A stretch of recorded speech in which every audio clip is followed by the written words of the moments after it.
O Bugrinho entra em campo tentando resolver logo a classificação. Mas o primeira camisa também chega com o Iago. O Guarani era um pouco melhor no jogo.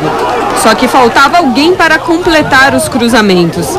Enquanto o adversário tenta pelo alto e a bola passa perto. A partida fica aberta. Do lado bugrino, Paulo José chuta para fora. Já a equipe de São José dos Campos mostra eficiência. Aos 42, Leandro aparece no meio da defesa e chuta rasteiro para vencer o goleiro Concon. Antes do intervalo, o Guarani fica com um jogador a mais. O Alisson é expulso.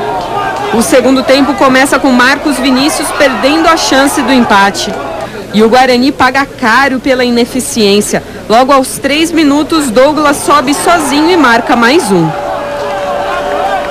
O Bugre responde com Andrei Felipe, mas a defesa se vira como pode. O principal problema do Guarani na primeira fase continua.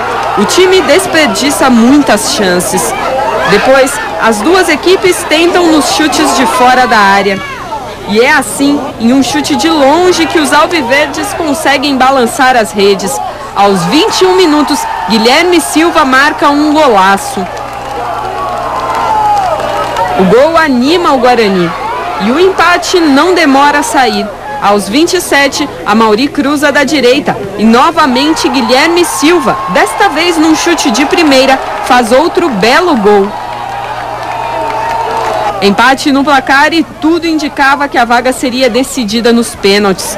Mas aos 41, após mais um cruzamento da direita, Marcos Vinícius cabeceia no canto e dá a vaga nas oitavas de final ao Guarani.